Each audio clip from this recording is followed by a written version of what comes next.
Today we're diving in on one of my favorite VR games of all time, Until You Fall. This is epic fantasy sword fighting at its best. It has a very unique visual style, it's fast, it's challenging, and it's a hell of a workout. It's pure cardio. Has these pulsing visual effects that pull you into the scene like you're inside an RPG fight scene overflowing with magic and energy. This is definitely worth adding to your library, so I'm really excited to talk to Kwamé Babb. He is the senior visual effects designer who worked on this awesome project. Welcome to VR Pod, and thanks for talking with us. We're here today with Kwamé Babb, a visual effects artist based out of Pittsburgh with more than 15 years of experience in game development. All right, Kwamé, I discovered your reel and portfolio digging into this game Until You Fall. But I mean, you've worked on a lot of great titles. I Expect You to Die, Star Wars Jedi Challenges. Walk us through your journey into game development, VR, and this really unique fighting game. Yeah, hey Danny. I'm happy to be here. Thank you for checking out my reel. I always appreciate when people check out my work. So yeah, that's awesome. I mean, for me, I grew up playing games. My dad was an engineer and a programmer back in the day. And so I grew up around computers, so games were just like something that he just kind of like dropped in my lap. So I was like, oh, this is awesome. And I just kept doing it. So playing games is something that is kind of like riding a bike for me and my family. It's something we all do together.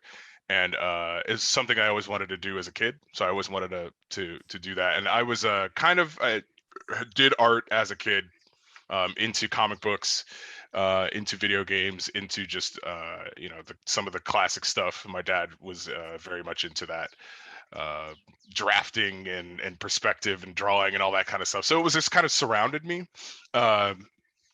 And then when I got into high school, I just kept doing that. So it was art, art, art, art, art. The programming side kind of fell off. I liked math and all that kind of stuff, but it didn't drive me, right? So I just kept doing art. Once I got out of that, I went into college. I got out of high school, got into college, was pushing towards trying to figure out how to do games, but it wasn't very clear back then. It was very confusing. So I went into art history for a bit, did that for a while. It was fun. But it wasn't focused. Like I was like, how am I going to get over there? How am I going to get to games? I don't know. So I left, just kind of did regular work for a while, worked at a pizza shop for a while, came back. And then I ended up going to Chicago for a bit. That I went to the Illinois Institute of Art. Love Chicago. That was a fantastic time there. I was doing computer animation there, and that was closer. So it was another step, right? And I was like, okay, getting closer. This is cool. But it wasn't, again, there was no focus on games. There was nothing there for me. And I ended up leaving because I had some family stuff that I had to take care of back home. This was in Ohio at the time.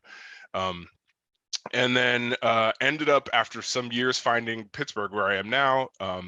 The Art Institute of Pittsburgh had a game art and design program that was obviously game art and design. It was very specific, and I was like, oh, okay, maybe this is the one, So I ended up going there, and yeah, it was great. It was wonderful. I learned all sorts of stuff about that program was very well rounded. It wasn't very focused on VFX or anything like that. I really didn't even know what VFX were at that time. I was just doing everything I could with games, right? I was doing game design, I was programming, I was doing animation, I was doing modeling, I was doing anything.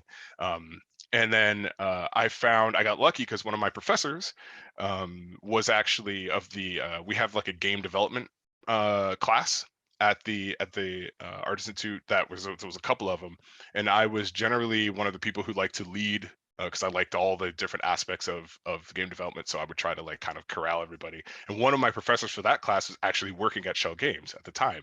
And Shell was very small. So Shell at that point maybe was 12, 10. And he brought me on. He said, hey, you should come interview because we're looking for people. And I was like, I didn't even know it existed. I was getting ready to move out west, because that's where all the game developers were.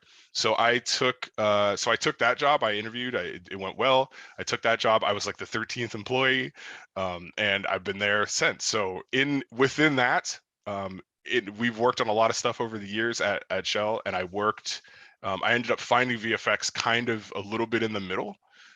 where we were working on some new projects that were getting larger and larger projects. At first, I started doing texture work and concept painting there at the beginning, and then needed some projects that had VFX, and no one knew how to do them. So I was like, that looks kind of cool. So I went home and actually just kind of like learned myself, and just worked at home doing VFX. And the more I did it, I was like, this is awesome. I really like this. It has all the flair, it has animation. It has the aspect of design that respects and needs to focus on like feedback for the player, so it can really get in there and say like, oh, let's direct this moment so that it feels like this, you know. And so that was the mix of those things is really what got me like, oh my god, I love this. And so I just kept doing it and kept doing it and kept doing it. And that eventually led to, the culmination of like what Until You Fall ended up being, and some of my work on that, and into where I am now. So yeah, that's, yeah. You've got such an eclectic range of experiences from art history to animation to getting to do texturing and now VFX. Have you found that having all those experiences in art history has made you better at VFX? Has it made you better game designer having all that background? Yeah. I'm really happy that I was into what I was into back then. You know, like I think the aspect of color theory, I think color theory to me is one of the big ones that I love personally, but it's just something that I just like looking into, how colors react, how we perceive color and how it interacts with itself and what that means to people, how it affects people, is something that I've always kind of been interested in. But that in line with game design and get those game moments and VFX in general all come together in a way that like really it really helps to dictate to people, like, and kind of give them like, here, check this out, like, see this, how do you perceive that, right? And we can add, we're using all the things in animation, speed, brightness, we're using motion, we're using, slow in, ease out, all that stuff that animators do. I'm using all of that plus the color, right, to create a feeling, right? And all of that makes feelings that everybody feels, but not necessarily pays attention to all the time, right? So that's the kind of stuff that art is, that, right? Like when you go to a museum and you look on the wall, like you're looking at art that makes you feel those same things, And so for me, the study of how everyone has always done it and how we've always perceived it all helps to bring it into a video game. Well, and you mentioned that it being a part of the haptic feedback. I've never thought about that because when you're in VR, you really need that, and you see the motion, you see the moves, and that's one of the things I love about Until You Fall. There's no shortage of amazing effects and trails and explosions of energy. It's such a huge part of the game, and I mean, there's no shortage of particle effects, and it feels very intentional. So, tell me, how was that done? What was the thinking behind it, and some of the challenges for doing that effect-rich environment on the standalone Quest? Yeah. So for sure, that was definitely all me. I'm like, we're doing this, like this is, I think the team was very excited to try to, we're all fans of playing a lot of like action games. We were all playing like God of War. We're playing like Dark Souls. We're all Dark Souls fans. We were talking about games like Revengeance and Bayonetta, and all these action games that were fast paced and had a lot of effects. And so for me, Soul Calibur, all these fighting games that like had this impact that people felt, right? You could feel it. And to me, and I think for a lot of the team at the time, we were like, why we have to do this in VR? Like if we're doing a VR game or we're making this game, what we want to do is to bring some of that into this. If we can't do that, then like, why are we doing this? I think that was like important for the team, right, at that moment. So I did a lot, and the team did, but I for sure had to do a lot of research to figure out how to bring that in to VR in a way that wouldn't just break everything, one, and two, not be able to see anything, right? Because I think we did a lot of work studying how bringing something in. Let's study Street Fighter, right? Let's say like, okay, if I'm going to throw a fireball, what does that even mean in VR? Because if I'm Ryu and I'm pretending, at this point I'm thinking, if I'm Ryu and I throw a fireball from my hands, I can't see anything in front of me. Like it's just a giant blue ball of energy that's flying, and hopefully it hits my target. I can't see, so that kind of thing, that kind of research was something, and that the iteration was something that we had to do to figure out how to translate that into VR, right? And that was something that we wanted to do. That we wanted the game to feel visceral. We wanted, because again, I think there's an aspect of kind of like kind of a mental exercise we all do when we play games, where we try to put ourselves in the shoes of that character, right? And in VR is the closest that we've ever got to it, right? To actually putting our feet, you are that character.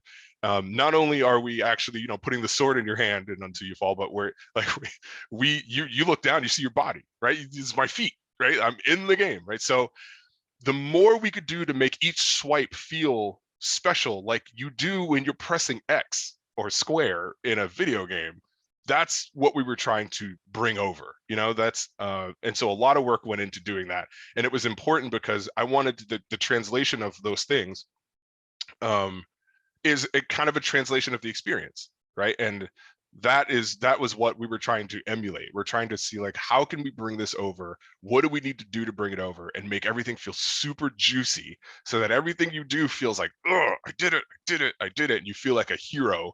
So that's what we were really pushing. That was important. That was an important pillar for the team. Boy, that's funny you mentioned that, because when I finish a stage, I'm clanging my swords together, getting ready for the next move. And Yeah. That's another thing too. This game is different even than a lot of VR games, because it's a heck of a workout, even on the so-called like relaxed mode. I mean, it's for a fantasy video game, it's like being inside like the fight scene of like a classic Chrono Trigger or something. You're like, Yeah. you're in it.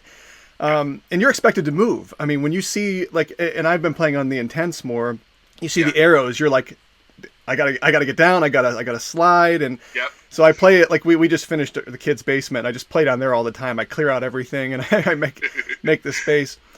Was the vision for it always to be this active of a game? Like it feels like a workout. It's like Yeah. So we weren't necessarily thinking like, let's make this a workout game, right? Well, let's make this a game that's an aerobic game where people use it that way. I think that I think it's certainly in our testing, as we were playing the game and making the game, we felt it because we would always play it. We're like, okay, I need to take a break. I can't test again anymore. Hold on. I might be done for the day testing, but because it is such a workout. And we did have to, on the other hand, we had to do a lot of work to make sure that was like, okay. Like we had to make sure that people didn't hurt themselves, kind of, right? oh yeah. Because just the way that we did the swinging, right? Doing that kind of swinging, we're not all sword fighters. We don't know techniques, to not hurt our shoulders and stuff. So we kind of had to do some work there to make sure that there were some limits in how you could play. But yeah, I mean, I think, when we did things like when we added the dodge, when we added like you need to duck, you need to dash, you need to look side, you need to kind of dash to the side or dodge to the side. All those things started to become clear that like this was going to be a lot of exercise.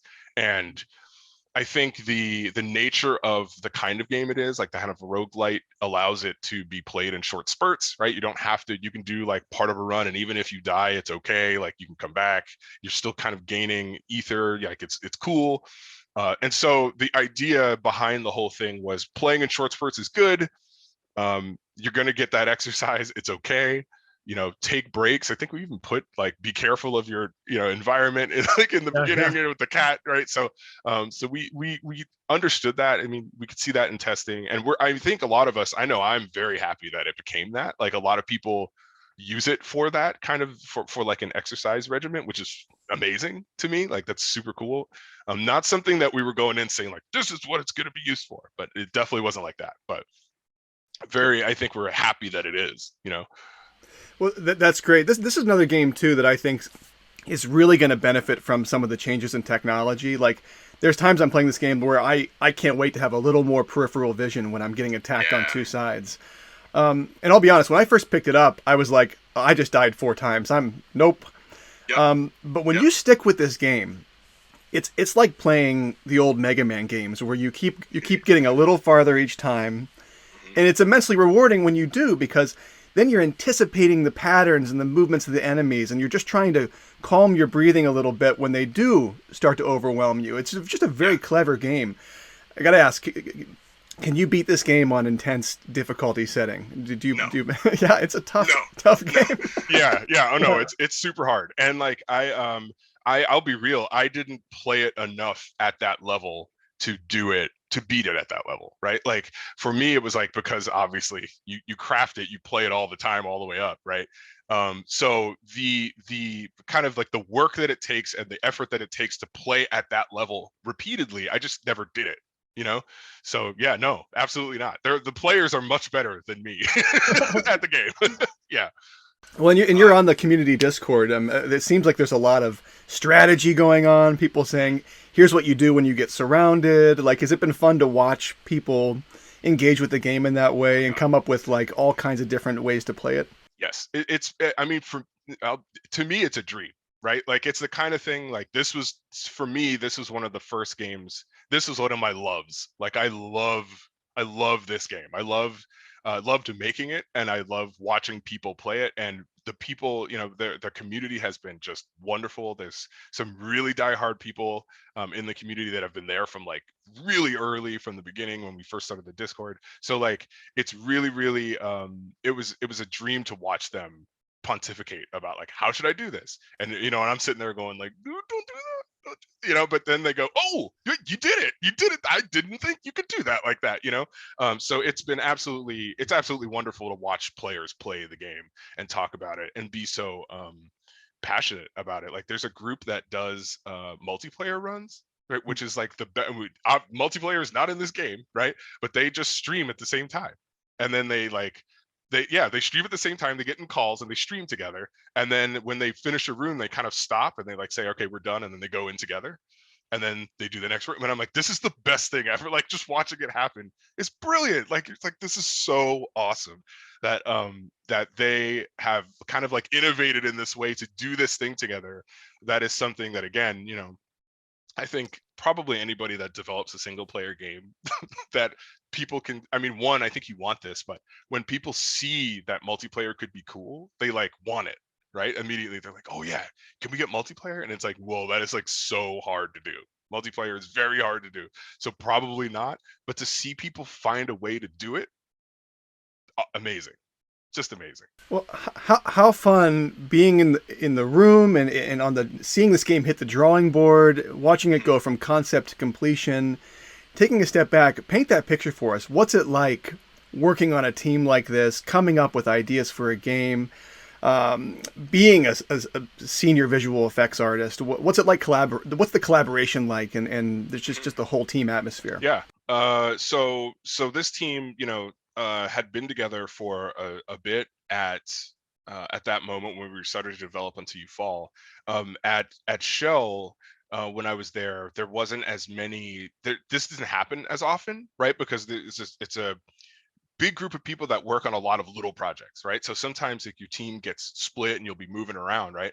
So we were lucky, a couple of the main kind of proponents of this team early on were lucky to have actually got to work on Star Wars Jedi's challenges, right? So we started to develop these ideas early, and then even on the side there was like a side project that we were working on that we were tinkering with some of this stuff, like how can we get these weapons to feel like weighty, and how can we get this hit to feel weighty. We had been working on that for a couple years before we even started developing Until You Fall, right? So the team had started to really knit together, which is really Hmm. awesome. The way that we worked on, you know, in the on the development, we were actually working on this. One of the fun things was, I think that the team really there was a lot of autonomy between people, right? So I got to really collaborate. We love collaborating together. So I collaborated with several designers and tech and some engineers about like how specifically to like put together some of the super attacks, for example, right? The supers, like literally we were like, what do we think is cool? And we came up with this huge list of 130. I think it was something like 130 supers. Way too many, obviously, right? But and it was just everyone contributed, you know. And then we kind of like honed in on the ones that made some sense, and then honed in on the ones that we actually thought we could do with the amount of time that we had and the amount of budget that the project had for the schedule. And we whittled it down, and then a group of us put it together as a group. Like, it was like me, as a VFX artist. I think we had an audio, we had an engineer, and then we had a designer director who was kind of like, Patrick was like he's kind of like the guru of like, the animations, the animation direction and the design of the animation. So we all worked together and came up with some of that stuff.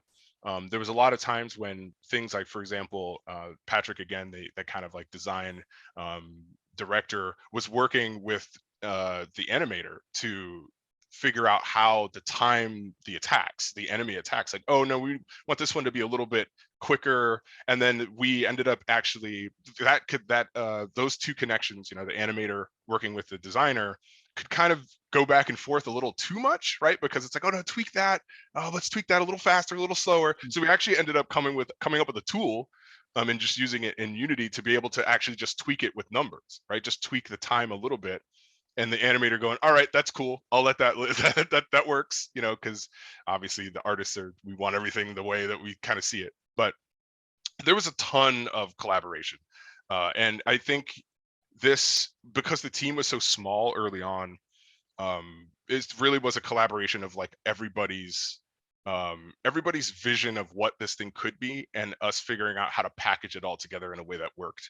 I think was kind of the key to this, because again, it was small, it's weird, right? There just wasn't that many things on, especially in VR, like it. There was a lot of inspiration taken from things that we've played on regular, gaming consoles or on PC, but translating that into VR, there was nothing, right? So we were just kind of like, okay, what do we think about this really? How do we think this works? Does it work?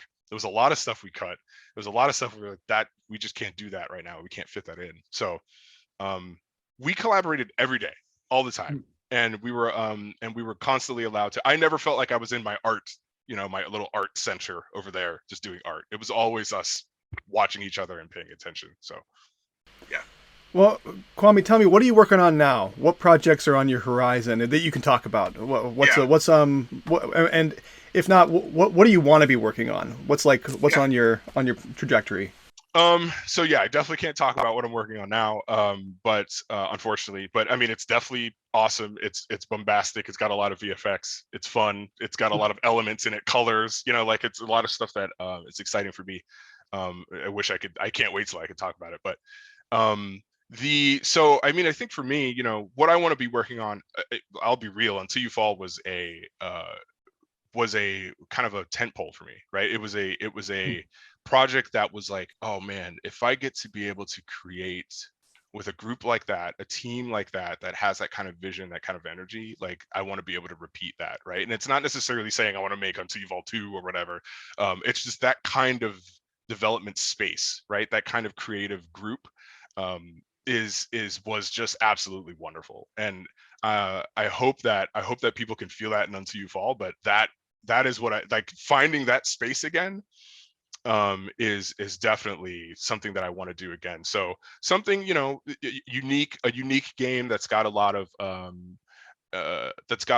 action, right? Something that has a lot of spaces where I can be very expressive with the VFX, to the point where like your reaction to how you take in those VFX is like, I love that, right? I love that because you really feel stuff. Like it's stuff you're like, ooh, that's like that kind of impact with VFX that's where I want to be, with my work. So a project that allows my VFX to kind of be not front and center, but to be impactful, is the type of project that I really want to be on. Well, you can see it. VR is having such a renaissance right now, and it seems like the sky's the limit with the technology. For young developers or any developers, really, anyone that works in visual design or effects, or students in Art Institute right now thinking, Mhm, man, I want to do what Kwame does every day on a team like that. mhm. What advice would you have for them just to get that started? Sure. I would say, I would say that like anything you can do to perceive, like study the arts, like outside of VFX, outside of games, is very important, right? I would say like study nature, because like so many of what we do as VFX artists is to understand kind of like the natural motion, like physics, like just how water moves, why it splashes that way, how it comes apart, why does fire do that, why does the wind blow through leaves like that. That kind of stuff is the stuff that we emulate and we kind of put forth to players so that they have to go, oh yes, that is a tree, or that is water, that feels like water, because we're not making real water, we're making the graphic representation of water, and it has to be able to be understood by players. So the more that you study, the more that you understand those things, the better you're going to be at kind of emulating it. The more, I mean, again, like I was saying before, arts history, art study, paying attention to color theory, and the principles of animation, all massively important. So the more in touch with those you can be, the better. The more you're going to understand how you can impact a moment in a game and provide amazing feedback and an emotional, kind of an emotional touch. I feel like VFX. I did a talk on this just because I think there was a lot of people that don't necessarily understand. But there is a lot of there's VFX is everywhere in games. Almost every game, every single game has it, but it's not talked about very often, right? So I would say too, like, study the crap out of other games. Like, look at what's there and really pick them apart and see, like, why did they do that? Why is that like that? And you'll start to be able to. I know for me, when I started studying VFX to be able to learn how to do it, that's kind of what I started to do. And I started, like, my eyes kind of open. I was like, oh my god, this is everywhere, and I realized I knew nothing.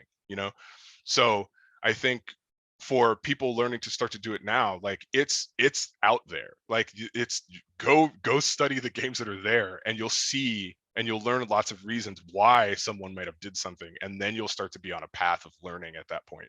It's all there. So much is there. And then create. Like, we're artists. You got to just make stuff. You're gonna fail. It's gonna be daunting. There's a lot of VFX is weird because I think there's many different ways to come across. There's many cross sections of types of people who make VFX, right? Some people are way more techie and they like the sliders and the numbers and the code. Some people are super artistic and they like to paint and they like the textures and they like the motion and the movement and the animation. I'm definitely this one. I'm the left one. I'm an artist. I'm super artsy, not so much techie. But the cross section always matters, and there's always going to be a cross section. So get great at whatever aspect of it you like to do, and just do it all the time. Like, don't ever stop doing it. Just do it, because you're just going to be really, really good at that. And VFX artists have a certain perspective that I feel like is unique. And the more you can kind of be empowered by your own art, your own vision, your aspect of what you do and why you do it, then that game is going to benefit. Right? The team benefits. People around you learn about VFX because you are constantly teaching, right? You're like, this, yeah, like this, and people are like, oh, I didn't even understand that. So do all those things. Well, Kwamé, it's been great talking to you. Great having you on. I love your story. I love just the eclectic background, how this game came together, because it's a lot of fun. And I'm going to keep digging in, because I think I do have a goal of beating this game on this intense mode, if I can make it happen. I love it, man. I love that you're playing on the hardest mode. It's so hard. Yeah, it's intense. Anything you'd like to leave with us before we head out today? Well, I mean, I'm really happy that you're willing to do this, and then you came to me, and there's a lot of. I'm happy to see, like, the continued excitement for VR and the questions. I think that, because I think that that's probably the most.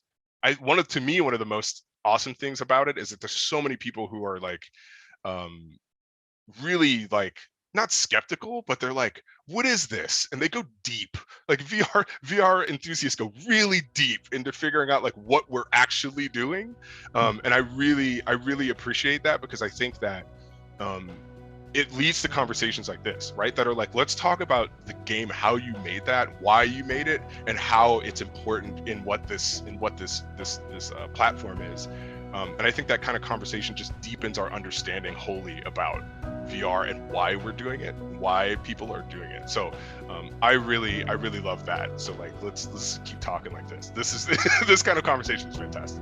You got it. Well, I'll be in the Discord. Kwame, great talking to you today. You too, Danny. Thank you.